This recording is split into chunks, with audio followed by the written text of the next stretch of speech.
இப்போ தான் நம்ம சேனலுக்கு நீங்கள் முதல் முறையாக வரீங்கன்னா தயவுசெய்து கீழே இருக்கிற ரெட் கலர் சப்ஸ்கிரைப் பட்டன் அழுத்தி சப்ஸ்கிரைப் பண்ணிக்கோங்க. கூடவே அந்த பெல் பட்டன் அழுத்தி ஆள்னு கொடுத்துக்கோங்க. அப்போ தான் நம்ம போடுற வீடியோ உங்களுக்கு தினமும் கிடைக்கும். சரி வாங்க இப்போ நம்ம வீடியோக்குள்ளே போகலாம். இன்றைக்கி இந்த வீடியோவில் சின்னதாக அருமையான ஒரு கதை ஒன்று பார்க்கலாங்க. இந்த கதை நல்லாயிருக்கும், கடைசி வரைக்கும் பாருங்கள். ஒரு அப்பா தன்னுடைய மகள் மீது அளவு கடந்த பாசம் வைத்திருந்தார். அவருடைய கஷ்டகாலம், அதனால் போதுமான வருமானம் இல்லை.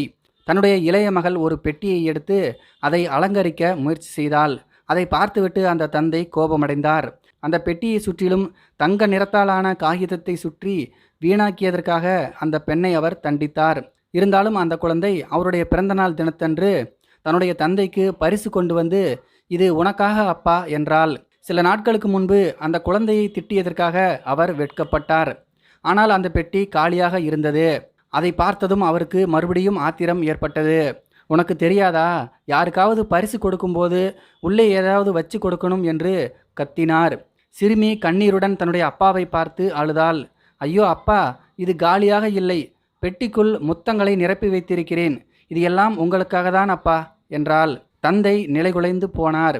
அவர் தன்னுடைய மகளை கட்டி அணைத்து அவளிடம் மன்னிப்பு கேட்டார். அதற்கு பின்னர் அவளுடைய தங்கை அந்த தங்கப்பெட்டியை பத்திரமாக படுக்கை அறையில் வைத்து கொண்டார்.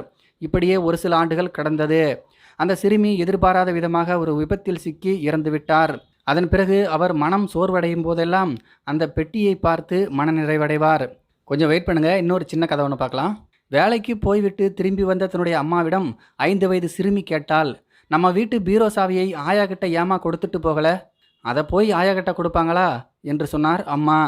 நம்ம வீட்டு பீரோவில் இருக்கிற நகை பணம் எல்லாம் ஆயா கிட்ட ஏமா கொடுத்துட்டு போகல? சே, அதெல்லாம் ஆயா கிட்ட கொடுக்கக்கூடாது என்று அம்மா சொன்னார். உங்கள் ஏடிஎம் கார்டை ஆயா கிட்ட ஏமா கொடுத்துட்டு போகல? என்ன கேள்வி இது? நீ சொல்கிறதெல்லாம் ரொம்ப முக்கியமான பொருள், அதையெல்லாம் ஆயா கிட்ட கொடுக்கக்கூடாது.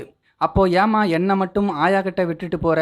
அப்பாவுக்கும் அம்மாவுக்கும் நான் முக்கியம் இல்லையா என்று அந்த குழந்தை அப்பாவித்தனமாக கேட்க, இந்த முறை அம்மாவிடமிருந்து பதில் ஏதும் வரவில்லை. அதற்கு பதிலாக கண்களில் கண்ணீர் மட்டுமே வந்தது. இந்த 2 கதையும் உங்களுக்கு பிடிச்சிருக்கும் அப்படின்னு நான் நினைக்கிறேன். இந்த கதையை பற்றி உங்களுடைய கருத்துக்கள் என்ன அப்படிங்கிறது கீழே இருக்கிற கம்பாஸில் தெரியப்படுத்துங்க. மேலும் இது போன்ற வீடியோக்களை பார்க்க நம்முடைய சேனலை சப்ஸ்கிரைப் பண்ணிக்கோங்க.